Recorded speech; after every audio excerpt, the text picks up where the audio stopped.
Ele não faz conta. O que o salmista falou no verso 8? Bem-aventurado. Que jeito que ele poderia estar falando? Nossa, bem-aventurado naquela época lá, o homem a quem Deus não vai imputar pecado. Que maravilha! Profético. O olhar profético. Hoje chegou esse tempo. Hoje chegou esse tempo. Quando você peca, o Senhor olha para você como uma pessoa perfeita. Por que Ele olha para você assim? Porque não te vê. Se Ele olhou para você, porque você orou em nome de Jesus e Ele vê o Filho. Ele não vê você. Jamais Deus vai ver você. Ele só vê o Filho perfeito. E você é Ele. Meu Deus, que coisa, hein? Como é que você vai entender isso aqui? É porque Ele te amou de tal maneira. Você não pode se sentir amado de tal maneira e continuar no mesmo emprego. Continuar na mesma situação que você está. Na mesma performance que você está. Alguma coisa tem que mudar. Porque o que pode travar você é falta de conhecimento acerca do que aconteceu ali. Desse amor que talvez não é percebido. E outra, fala a verdade. Você pode até não olhar para você. Mas e quando você estiver evangelizando Teresópolis, ganhando ela para Cristo? Como é que vai ser o seu olhar para os pecadores aqui? Você vai avaliá-los? Você vai medi-los? Ou o seu olhar vai ser aquele olhar de amor? Camarada chega para você, rapaz, você não sabe o tamanho do meu pecado. Ele nem quer saber. O que eu estou aqui é para dizer para você sobre o tamanho do perdão e do amor que Deus tem para dispensar na sua vida. Assim como Ele não olha para mim, eu também não olho, e você nunca mais vai olhar para você. Agora você imagina se nós temos uma igreja assim em Teresópolis, onde todo mundo tem essa plena convicção que alguém agora deu a justiça dele para você. Quantos podem levantar a mão e dizer, eu sou justo? Fala mais alto, eu sou justo. Fala assim, eu sou justo! Eu sou justo! Aleluia! Aí, Ele tomou o seu lugar de pecador e colocou você no lugar da justiça dele. A palavra não diz que você está lá com Ele, assentado acima de todo principado, de toda potestade. Você não está aqui. Na verdade, quem está aqui é sua alma. Esse negócio que pensa, que sente, que tem vontade, isso é alma. Você não é isso, você é um espírito, amém? Se possui uma alma, você habita no corpo. E essa realidade, ela tem que, de certa forma, fluir no seu dia a dia, em todas as coisas que você faz, porque, de uma certa forma, isso é reinar em vida. Como é que você vai reinar em vida? Com a palavra, com a realidade espiritual, que tem que ser latente, tem que pulsar de dentro de você, em qualquer obstáculo, em qualquer dificuldade, qualquer coisa que você vai fazer, no relacionamento, no trabalho, no evangelismo, comprando, vendendo, tudo tem que dar certo. E como é que essas coisas funcionam? Quando eu me sinto perdoado e me sinto amado. Você saiu de casa, você libera essa palavra. Você vai para a rua, libera essa palavra. O que mais você quer fazer? Libera essa palavra. Todas as coisas vão convergir para tudo que você está fazendo. Para todas as suas realizações. E tudo vai dar certo. E aí, deixa eu te falar uma coisa. Você pode até pensar que você tem que ter uma outra performance. Mas a melhor das performances é você se tornar atraente. Bonito você já é. Agora você tem que se tornar atraente. Como é que eu me torno atraente? Você já viu? Quando você chega perto de uma pessoa simpática, sorridente, fluente, amável, ele não parece uma árvore frondosa, você quer sentar ali debaixo? Como é que eu me torno uma pessoa assim? Quando a minha linguagem é a linguagem do perdão e do amor. Porque se não fosse assim, não teria ceia. Ceia para quê? Ceia é para nós renovarmos a linguagem do perdão e do amor. Porque todo dia nós temos que matar um leão e assar. Esse que é o problema, o bicho é grande. É forte. E nós matamos com convicção. E aí, presta atenção, você se torna brilhante, a sua luz ela envolve as pessoas. A sua luz atrai as pessoas. As pessoas olham para você e falam, eu quero isso para mim. Eu quero ficar perto dessa pessoa. Eu quero ouvir o que ela fala. Eu quero ver o que ela tem para dizer. Ainda que você fale a mesma coisa o tempo inteiro, é disso que as pessoas precisam. Esse é o alimento corriqueiro para todo mundo. Em algum dia você já bebeu alguma coisa para matar a sua sede? Que não seja água?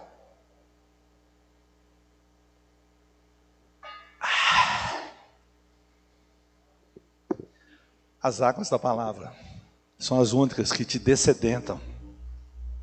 Elas é que matam a sua sede. Tanto quanto você bebe, quanto ela flui. Porque quando você bebe, flui um rio do seu interior. É assim que funciona. E aí tem como as coisas darem errado, tem como as coisas não fluírem. Tem as coisas, tem condição de coisas travarem diante de você, de obstáculos para você. Levanta a sua mão e declara, eu sou imparável. Fala, nada me impede, nada me impede, nada me para, porque o meu combustível são as águas da palavra de Deus. Fala assim, as águas de hoje são as águas do amor de tal maneira. Segunda pessoa aqui é o próprio Zaqueu mesmo. Também cobrador de impostos. Lucas capítulo 19, verso 5, diz assim, quando Jesus chegou àquele lugar, olhando para cima, disse, Zaqueu, desce depressa, pois me convém ficar hoje em tua casa. Então, Jesus lhe disse, hoje houve salvação nessa casa, porque também este é filho de Abraão. É importante nós conceituarmos essa palavra salvação aqui, porque essa palavra vem do zoe, sotéria. O que é a palavra salvação propriamente dita? Vida do Espírito e cura e prosperidade. Irmãos, nós somos curados. Você tem alguma doença aí? Não tem, não é sua. Ela está no lugar errado. Se você é salvo, você é curado. Isso é uma questão de você confessar isso, de você declarar isso, você resistir. Porque a salvação, ela é completa. A salvação, ela não pode ter esse interposto aí. Entende? Porque a enfermidade é um mal que imprime um conceito de prisão, de legalismo e de merecimento. Então, se você está doente, presta atenção, deixa eu te falar. Tem alguma coisa de errada. Tem lei nesse negócio aí. Porque qual que é a origem da enfermidade? Maldição da lei. Levanta sua mão e declara comigo. Fala, a maldição não existe na minha vida. A maldição acabou. Foi embora. Jesus levou na carne dele.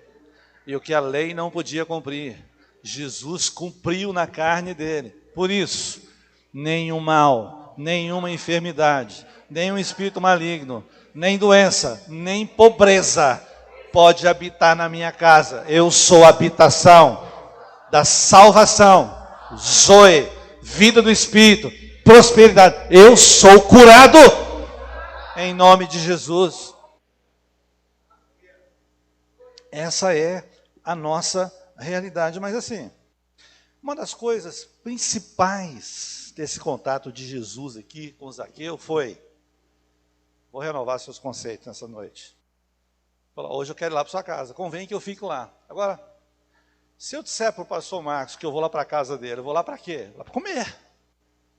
Dormir na cama dele lá. Se tiver piscina, nadar também, que deve ter lá. Mas fala a verdade, uma coisa que nós precisamos renovar.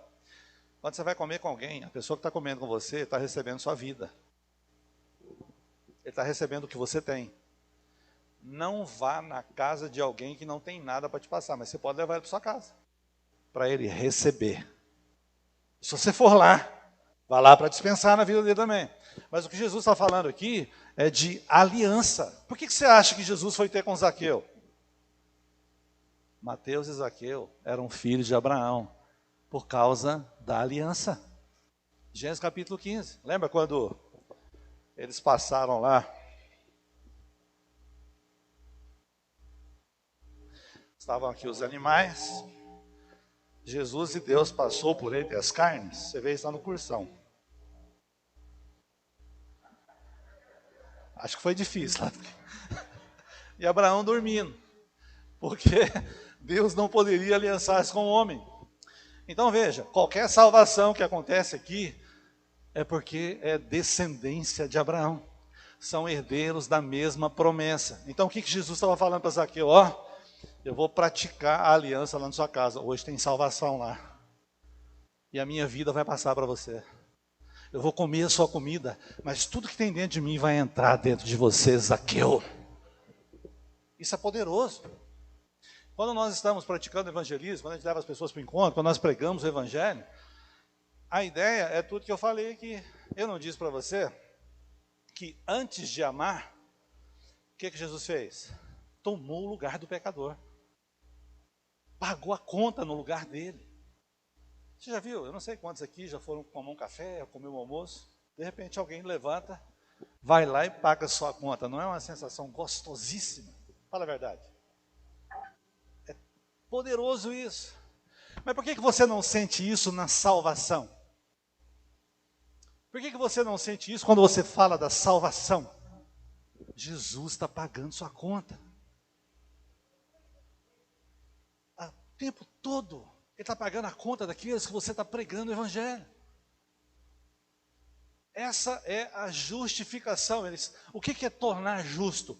Pagar a conta no lugar. Quando nós falamos que nós somos justos, não é por algo bom que nós fizemos. Na verdade, não fazemos nada de bom. Mas o bom está em nós, amém?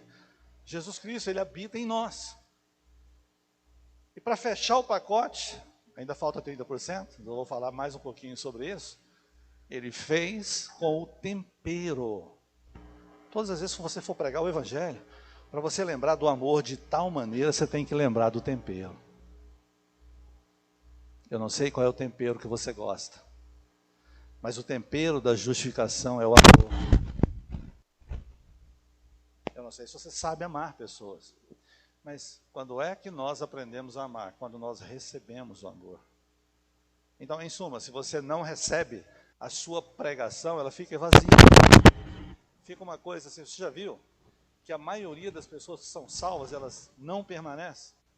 O que fica conosco é 5%, 10%, às vezes 1%, porque a pessoa não entendeu. E de uma certa forma, isso resolve um pouco da situação dela, resolve. Tem gente que vai para o encontro e fica 2 anos aí aguentando os trancos e barrancos. Aí no final de 2 anos, as maldições pegam ele de novo, aí ele volta. Mas dá para aguentar as pancadas da vida. É evidente que se ele ficasse no nosso meio, o evangelho teria lucro, a igreja lucraria, e tudo seria uma bênção. Mas está faltando o que, irmãos? Um pouco da eficácia de quando nós falamos. Eu acho que nós temos que nos deter um pouco mais no caminho dessas pessoas. Fala, olha, no mínimo, umas 2 semanas tem que andar comigo, para você entender isso. Para você ter percepção que você não é só perdoado, mas você tem que ter percepção latente, pulsando. Rapaz, você tem que ouvir o pastor pregar, você tem que ouvir louvor, você tem que ouvir a conversa dos crentes, você tem que ter testemunho, você tem que ter percepção de como as pessoas mudaram. Semana, chegou umas fotos lá em casa, de um ex-membro, muito cachaceiro, muito pinguço. Eu não sei como que aconteceu, mas abriram a célula de criança na casa dele. E ele estava com um caroço assim, enorme no papo. No primeiro dia da célula, as crianças começaram a orar, e na mesma hora o negócio estourou. E o pus voou para longe, o caroço murchou na célula. Esse povo está doido. Eles estão embasbacados, eles estão boquiabertos com aquele milagre. Uma célula de criança. Agora fala a verdade. Isso é ou não é a melhor oportunidade para o cara ser tocado pelo amor de Deus? Isso é poderoso. Agora nós temos que bater palma. Esse aqui foi meu pastor há muitos anos, viu? Pastor Reigonato. Uma benção esse homem. Aleluia. Agora eu vou dar conta de pregar, mas não. Vamos embora.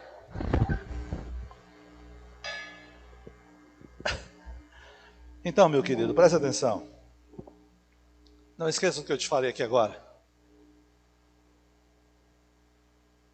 Queira comer com as pessoas. Faça o que Jesus fez com Zaqueu. Você não sabe o que é receber alguém importante como você lá na casa deles. Receber um pastor é importante, mas presta atenção, receber alguém consolidado como você, que entenda a justificação, que entende do amor de Deus, faz total diferença.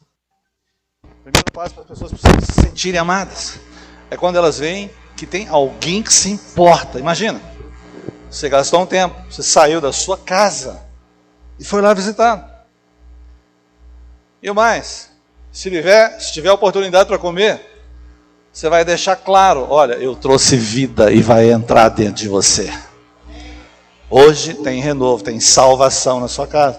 Faça isso quantas vezes você puder, com a mesma pessoa, até ele ser tocado.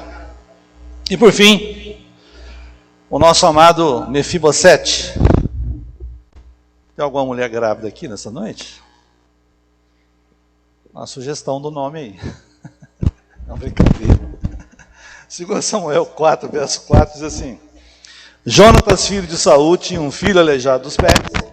Era da idade de 5 anos quando Jezreel chegaram as notícias da morte de Saul e de Jonatas. Então, sua ama o tomou e fugiu. Sucedeu que, apressando-se ela a fugir, ele caiu e ficou manco. Seu nome era Mefibosete. Presta atenção aqui. Eu não sei se você sabe, mas o caráter de uma pessoa, ele é formado até o 6º, 7º ano. Olha a idade que aconteceu isso aqui com esse menino. Então, o pai e o avô morreram ali na batalha. A serva, então, de Saul e Jonatas, vendo que a situação poderia se agravar, o que ela fez? Pegou o menino de 5 anos e saiu correndo. Só que nesse percurso, ela deixou o menino cair. E os pés dele ficaram tortos. Olha para mim aqui. Pé torto na Bíblia fala de vida pecaminosa. Mas qual que era a mensagem que foi impressa no coração desse menino aqui? Uma mensagem de maldição. Uma mensagem de morte, pobreza. Eu não sei se você já observou, mas o seu passado era assim. O que você via? Só os seus pés tortos, só os pecados cometidos. E as coisas ruins que aconteciam, o que você falava? Foi aquele pecado que eu cometi lá atrás, daquele lugar, quando outras pessoas não te acusavam.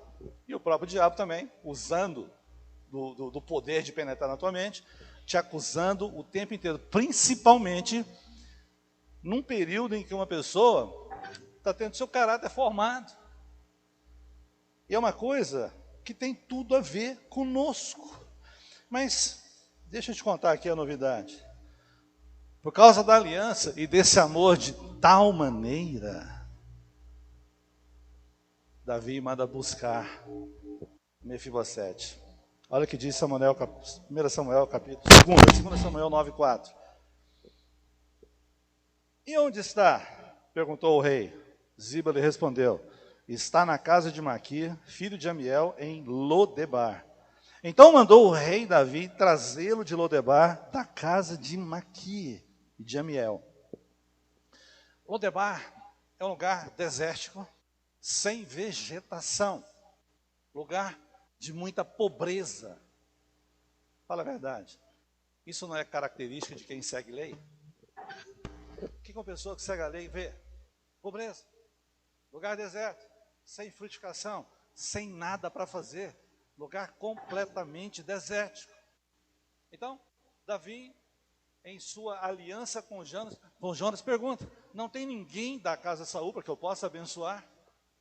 E eles lembraram de Mefibosete. Mas onde que ele mora? Em Lodebar.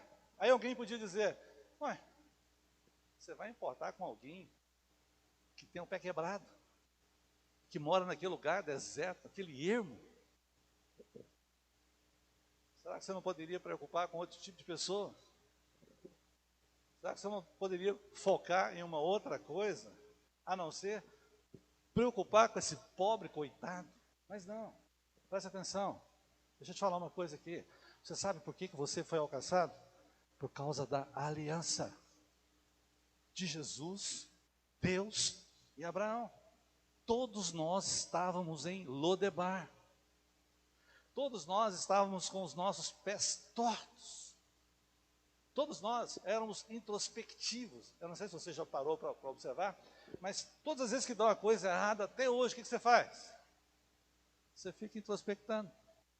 Você fica procurando os culpados. O que você fez de errado? Lembra ali em João capítulo 9? Quem pecou? Ele ou os pais? Essa é a pergunta da lei. Na aliança não tem nada disso. Quem poderá intentar acusação contra nós? Ninguém, é completamente diferente. Mas naquela oportunidade ali, Davi então manda buscar Mefibosete lá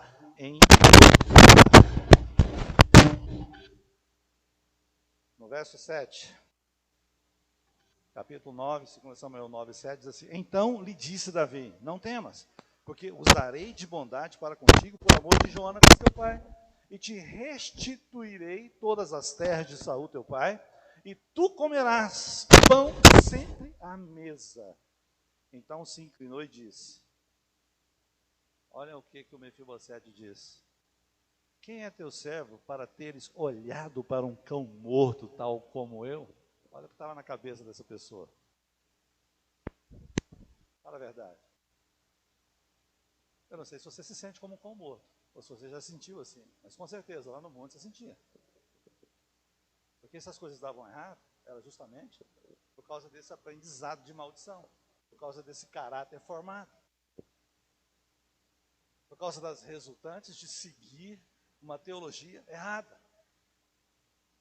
E ele não poderia estar no atual ponto da vida com outro tipo de mentalidade. Foi tudo que ele aprendeu.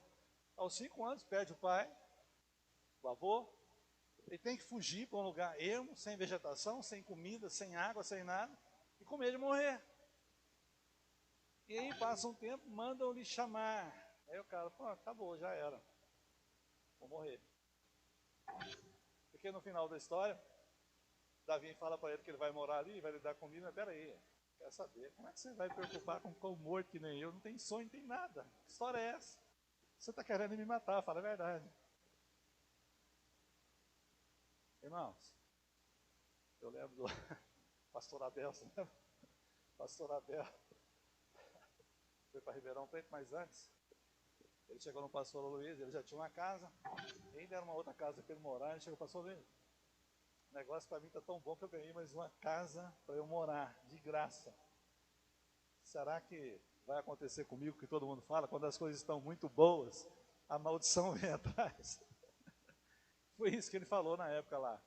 O pastor Luiz: não, Deus tem mais graça para você, Deus tem mais bondade para você, fique em paz. A vida de um homem de Deus é assim. Sempre tem bondade de Deus te perseguindo. Essa tem que ser a nossa perspectiva. Se nós não tomarmos cuidado, o que vai sair da nossa boca é nada mais, nada menos essas coisas terríveis da época da lei que estava na cabeça desse moço aqui. Lembra que o tema da palavra é sobre esse amor de tal maneira? Se você não se sentir amado, esses medos não são dissipados. Eles podem continuar carregando você, conduzindo você e trazendo você para ficar se olhando para o passado. Jesus está olhando para o seu passado? Não. Ele não olhou para o passado de Mateus, ele não olhou para o passado de Zaqueu, e também não está olhando para o seu passado. Ele está trazendo você para um lugar. Presta atenção, você foi criado para ser rei. A Bíblia lá em Apocalipse 5:10 diz que você é rei, e você também é sacerdote. As mesmas características de Jesus. Tal qual ele é, você é aqui.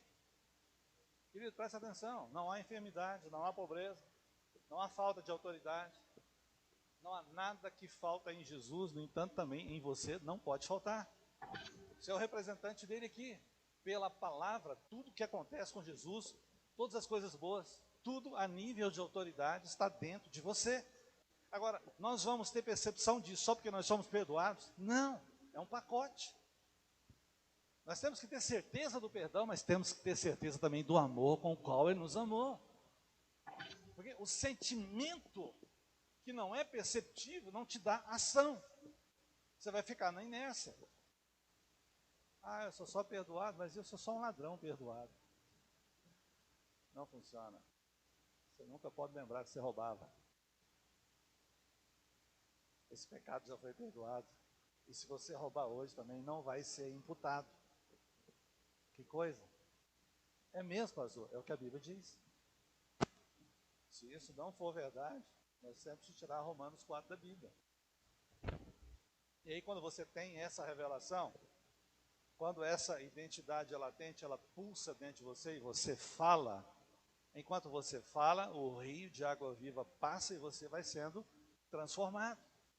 Então nunca fale que você é somente perdoado, porque não há transformação nisso. Perdão tem a ver com o passado, mas amado tem a ver com o futuro. Ele perdoou, mas para você viver uma vida regada de bênção, algo fluindo como rio. Eu quero falar de mais 3 coisas. Quantos minutos você tem? Meia hora? Mais 10, tá? Mas vamos lá. Primeira coisa. Assim como Davi usou de bondade com Mefibosete, ele quer usar com você. Qual foi a primeira coisa que foi restituída para Mefibosete? Vou fazer uma pergunta aqui. Quantos aqui tinham um avô rico? Levanta a mão. Pode levantar. Mais ou menos rico.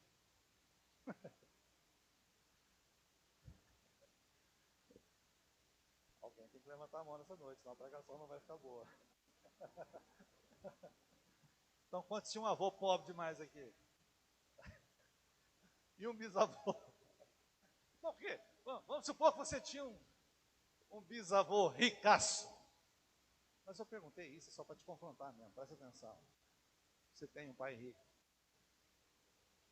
E você tem a herança dele aí na sua mão. Presta atenção, se não chegou à tua mão, vai chegar. Você sabe por quê? Porque isso aqui é uma questão de você tomar posse. Por declaração. Porque se o Senhor restituiu Mefibosete, ele está restituindo você. É impossível a sua vida não ter melhorado. Porque na medida que você enxerga, na medida que você vê, mas deixa eu explicar o que é ver. Tem um problema lá no Congresso esses dias.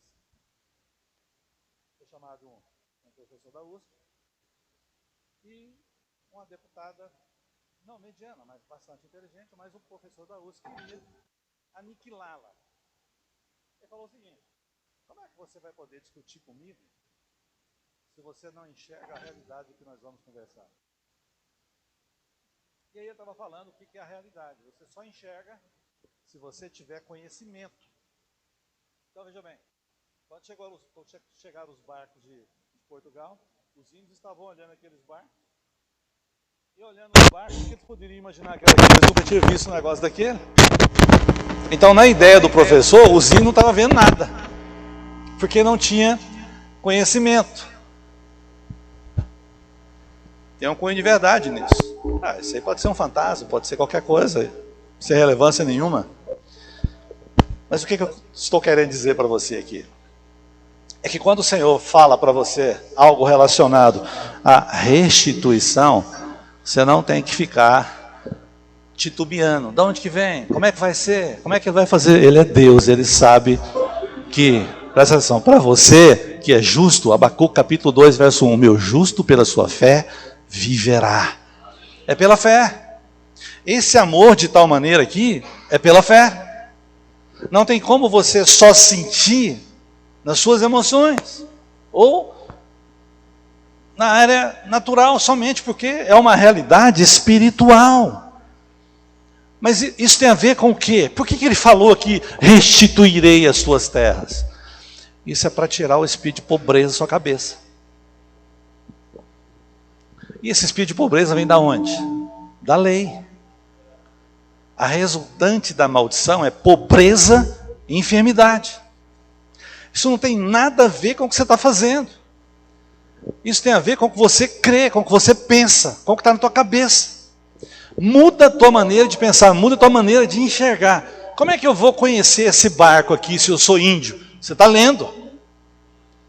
Aqui ele está dizendo para você que ele vai restituir as tuas terras. Que terra? Do seu pai. Levanta a sua mão.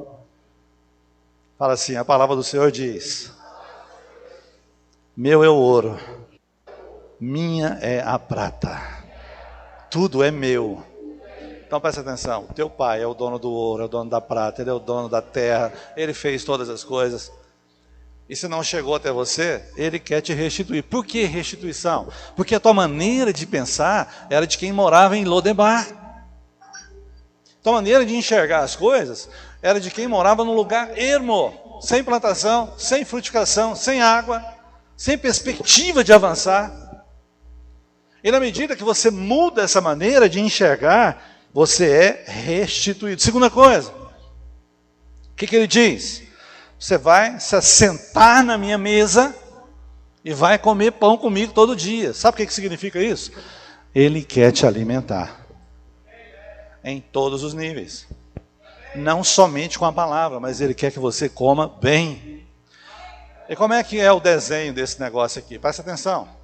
Tem dois tipos de mesa na Bíblia. Uma é formada em montanhas, onde o inimigo não pode te pegar, onde a presa não pode te alcançar. É uma fortaleza. Mas essa mesa aqui é para você entender que quem tem o pé quebrado, quando se assenta na mesa, olha para cá. Tem jeito de olhar para o pé? Não olha.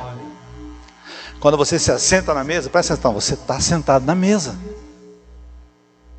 Você está comendo as iguarias do rei. Quando nós nos assentamos na mesa, nós não olhamos para o nosso pé quebrado, nós olhamos para os olhos de Jesus como de fogo e comemos a comida dele. Como é que as coisas podem dar errado para quem tem essa postura? Se assentar na mesa, se preocupar em se alimentar. Já viu aquele crente? Minha avó foi me visitar hoje, eu não fui no culto. Me desculpa, mas fala para tua avó te avisar quando for lá te visitar. Aí você pede, não, domingo não, vovó. Vai no sábado, porque domingo eu tenho culto. Tem uma mesa para que eu possa me assentar, comer as iguarias do rei. Eu preciso olhar para aqueles olhos como que de fogo, para aqueles cabelos brancos como a neve. Então assim, você pode arrumar a desculpa que você quiser, mas sempre vai ter uma mesa cheia de comida para você. E eu vou te falar, para você comer as comidas naturais, você tem que comer a comida aqui, porque é ela que abre os seus olhos para você ver o quanto o Senhor tem bondade para você.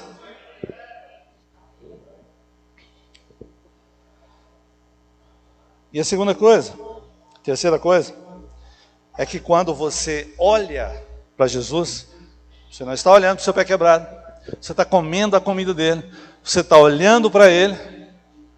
Quando se lembra daquele problema ali no deserto, por causa da incredulidade, então Deus solta um monte de serpentes, elas começam a morder as pessoas, elas morrerem, e Deus manda então Moisés fazer uma cobra. O que ele faz? Uma serpente de bronze. E diz o seguinte: quem olhar para aquela serpente não vai sofrer o dano das picadas. Presta atenção, Deus não tirou as cobras, mas essa serpente aponta para o quê? Não há mais condenação, não há mais acusação. Você está livre, você está salvo da morte. Então muitas vezes você quer que Deus tire o problema. Mas veja, quando você se assenta na mesa, você está olhando de uma forma em que, quando você olhar para Jesus, o teu foco não é mais o problema. O teu foco não é mais o pecado. O teu foco agora são as soluções, é a bondade dele, é o amor dele, é a justificação dele. Essa é a realidade do crente. Não falte culto, não falte célula, não falte envolver-se com os irmãos para você ter percepção da tua justificação e do amor com o qual você se motiva a avançar. Sempre vão ter pessoas com um nível mais baixo que o seu. Seu problema sempre vai ser menor do que o dos outros. Basta que as pessoas comecem a abrir a boca. Você fala, puxa vida, eu vivi isso aí. Eu vivi, isso é no passado. Mas olha o nível que eu estou. Mas veja, Deus não vai tirar todas as cobras, vai deixar algumas. Para você continuar dependendo de sentar-se na mesa. Para você parar de olhar para o seu pé quebrado.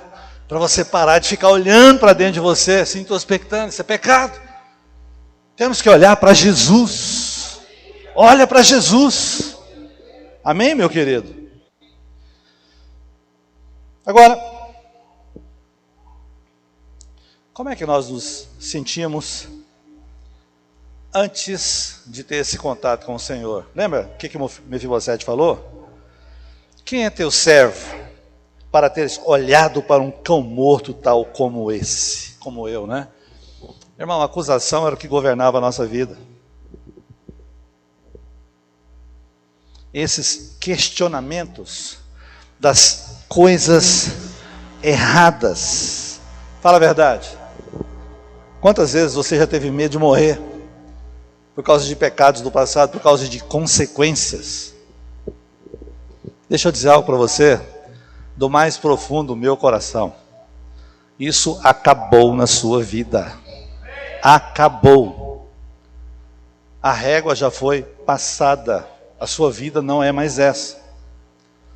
Hoje o que tem para você é lei do Espírito da vida, é vida fluindo como um rio. E a via de regra é culto, é palavra, é confissão da palavra, é relacionamento. Por isso nós somos igreja em célula. Eu sei que muitas vezes não acha muito bom esse negócio de ir toda semana na célula. Não é verdade? Às vezes tem algum irmão lá que impede o fluir, fala demais, aí o líder não dá conta de dominá-lo. Ah, não estou aguentando mais isso, mas presta atenção. Aquilo ali é o confronto que você precisa. E se você não mudar com essa pessoa, você vai sair da igreja. Não aguento mais aquele irmão, ninguém fala com ele. O problema lá é você, não é o irmão, ele foi colocado lá para Deus tornar você um especialista em amor de tal maneira. Chega lá e beija esse cara. Fala para ele, mano, monopoliza essa célula aí, porque é favor de Deus na minha vida, eu preciso disso. Como eu preciso disso? Fala, não, né? Quem nunca passou por isso? Você está doido. Mas como nós somos tratados, o Senhor prepara tudo. O Senhor nos dá o alimento na medida da nossa necessidade. Então, às vezes você pensa que praticar esse amor de tal maneira é chegar num ambiente onde todo mundo é amável. Eu lembro da célula do Jean lá, aqueles bolos. Eu chegava mais de 30 pessoas e me abraçavam. Ô, lugar bom. Depois que multiplicou, eu só peguei tranqueira. Você não imagina as celas que eu abria. Um dia... Vou contar essa, né, pastor? Cheguei lá em Caldas Novas, minha cela foi na frente e nós fomos atrás. Eles chegaram lá umas 4 horas da tarde, nós chegamos 9 da manhã do outro dia.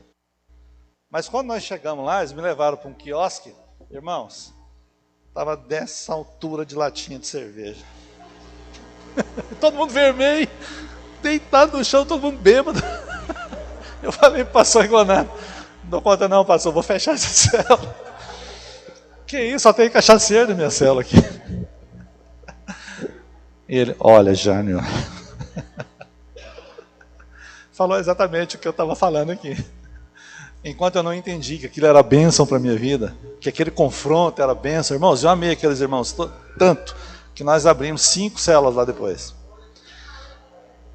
Mas se não fosse a ajuda do mentor, de estar me mostrando o caminho, né, as ponderações cristãs, definitivas, que realmente dignifica a gente amar de tal maneira, porque eles eram pingus mesmo. E tá lá, tem um lá que o pastor Renato até hoje, tem mais de, sei lá, tem 20 anos isso, né?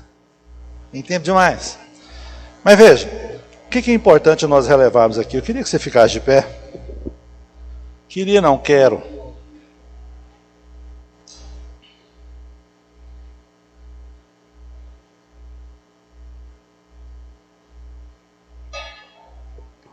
Hoje é dia, meu querido, presta atenção, de você parar de olhar para o seu passado. Por quê, pastor? Você sabe que Deus colocou essa igreja aqui? Qual que é o motivo? Ele quer limpar você 100%. Para que você continue fazendo um serviço de limpeza nessa cidade. A maioria das pessoas aí, elas são introspectivas, elas olham para o passado. É um acusando o outro. Então, Deus tem você aqui como parceiro dele, como o aliançado dele, mas você tem que chegar de nariz empinado e desbancar essa maldição na vida das pessoas aí. E você sabe como é que você vai se aperfeiçoando nesse amor? Se dispondo. Não tem como sua vida mudar com você de braço cruzado. Está fazendo muito pouco encontro. Só 2 no ano é muito pouco. Tem que fazer 1 por mês. Se você se dispor a sair, a conversar, tudo bem, fala de trabalho, fala do que você quiser, mas não perca a oportunidade de desbancar o diabo na vida dessas pessoas. Desbancar o diabo que usa a lei. Você vai levar uma outra lei para eles. A lei do Espírito da vida, mas você tem que querer. E aí, quanto mais você quer, sabe o que é isso? Quanto mais você vai, mais você para de olhar para você. Mais você olha para Jesus. Mais você é restituído. Isso é poderoso, irmãos. Segunda coisa. Hoje também é dia. Eu não estou falando que você é o Zaqueu não, mas hoje é dia que ele quer entrar na sua casa. Para te renovar. Trazer consciência da aliança. O que aconteceu com você é real. Você foi salvo. Quando ele mandou você descer da árvore e dizia que queria ir para a tua casa, ele estava entrando dentro de você. Ele estava te renovando. Hoje é dia de você renovar isso. Como é que eu vou renovar isso? Como é que eu vou ter percepção disso? Ora, eu acho que ir na casa de alguém é dar importância para esse alguém. É priorizar esse alguém. Quando nós falamos desse amor de tal maneira, não tem como você amar alguém acima da média se você não der importância. E a gente não dá importância para gente boa. É para gente que não presta mesmo. Porque quem é bom, você já sabe que ele vai te receber bem. Ele vai te dar uns abraços. Vai deixar você andar no jet ski dele, na moto. Mas quando o cara não vale nada, você já imaginou? Ele vendo você bater na porta dele, ele vai, como assim? Eu que sou um cão morto, você vai fazer aqui? Ganhou o sujeito. Rapaz, eu vim te dar um abraço, você tem muito valor. Isso é muito importante para nós. Eu quero fazer parte do seu convívio, eu quero estar com você. Eu quero trazer vida para você. Quero fazer parte dessa mudança que o Senhor quer trazer na sua vida. Eu quero que você tenha percepção que Ele sempre vai estar dentro da tua casa por causa da aliança.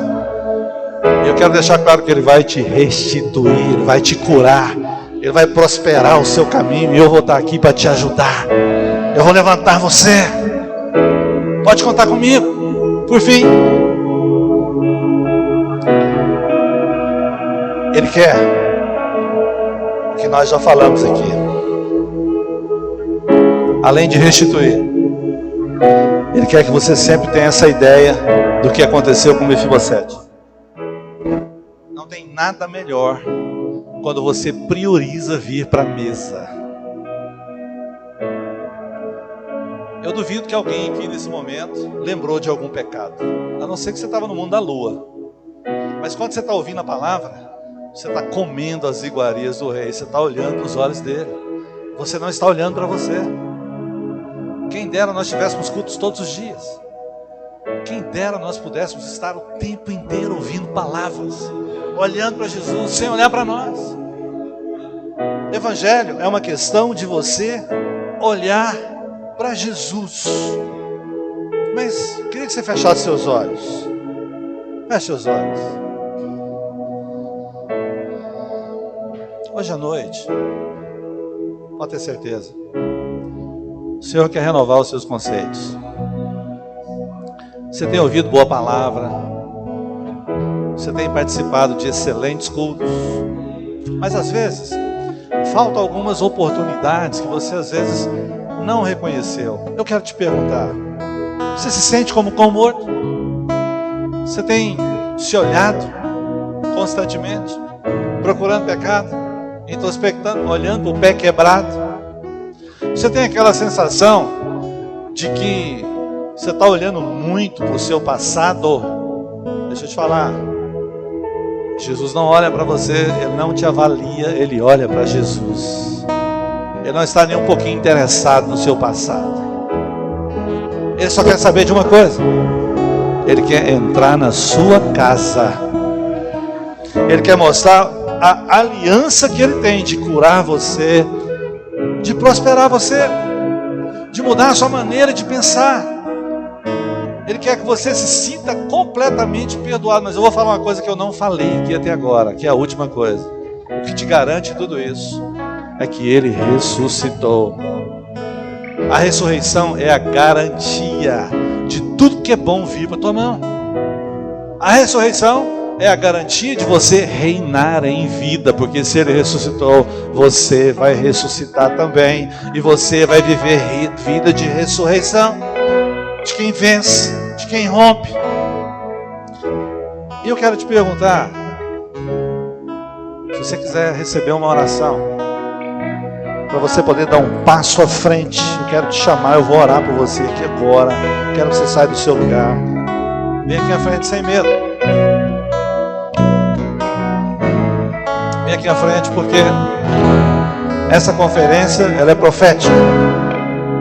É um ambiente onde Deus vai renovar essa igreja, para terminar o processo de conquista de todos aqueles que ainda não estão aqui.